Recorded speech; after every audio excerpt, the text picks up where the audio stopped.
ملخص مباراة النادي الأهلي والإسماعيلي، صلي على النبي وتعالى أقول لك سريعا. أول حاجة ألف سلامة عليك يا إمام، وربنا يقومك بالسلامة، وإن شاء الله الكدمة تكون خفيفة، وإن شاء الله في ال 15 يوم دول ترجع. دموعك غالية علينا، ما كنتش أعرف إن أحبك كده بصراحة وبالسرعة دي. أول حاجة نجم المباراة هو جمهور النادي الأهلي اللي ما بيخافش من حد، اللي ما بيحترمناش.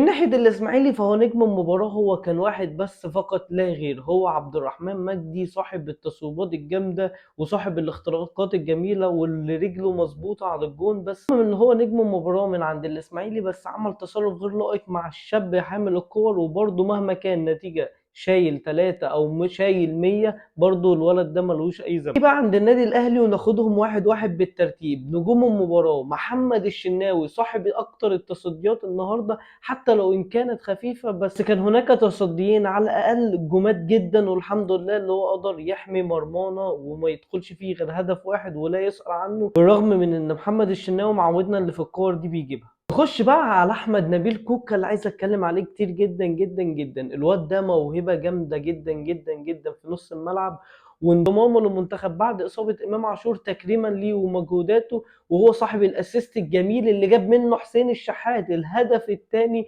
اللي ولا اروع، اللي حطها بطريقه ولا اروع. نخش بقى على طاهر وعايز اتكلم عليه نقطتين بساط. طاهر محمد طاهر بيتعرض بنقد كبير من جمهور النادي الاهلي بالذات في الفترة دي أكتر من الجمهور المنافس، والجمهور المنافس بيساعد جمهور الأهلي اللي هو يوصل للمرحلة دي.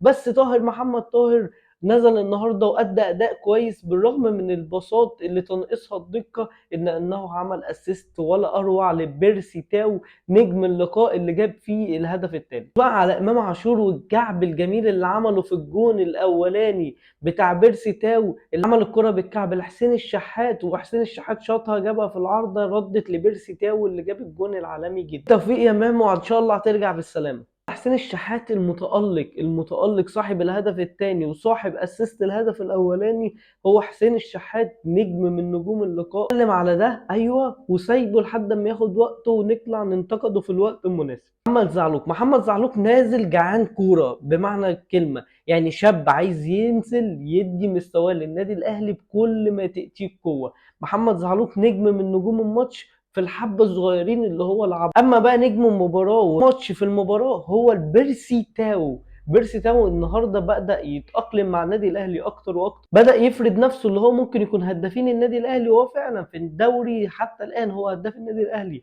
باربع اهداف. وبيرسي تاو في تألق دايما، وان شاء الله لسه عنده اكتر واكتر هيديهولنا، ولسه عندنا دوري السوبر وكاس العالم، وان شاء الله يا بيرسي تاو هتشرفنا وهتعمل اداء ولا اروع. وطبعا لازم احيي بالمستر كولر اللي طلع النهارده وادى احترامه لفريق المنافس في المؤتمر الصحفي، ان النتيجه لا تعبر عن سير اللقاء، وان النتيجه كبيره على اللقاء، واللي احنا قابلنا ند قوي اسمه النادي الاسماعيلي. كان ند في الملعب كويس، وكان مدرب قوي اسمه ايهاب جلال، وبنتمنى التوفيق للنادي الاهلي والنادي الاسماعيلي فيما قادم، وان شاء الله نشوف الاهلي في الدوري بعد شهر من الان، وان شاء الله بعد التوقف الدولي عندنا الدوري السوبر الافريقي، وهنتكلموا عليه كتير، وان شاء الله ربنا يكرمنا وهنكسبه سيمبا في تنزانيا. وهنا كل التوفيق للنادي الاهلي، وان شاء الله اللي جاي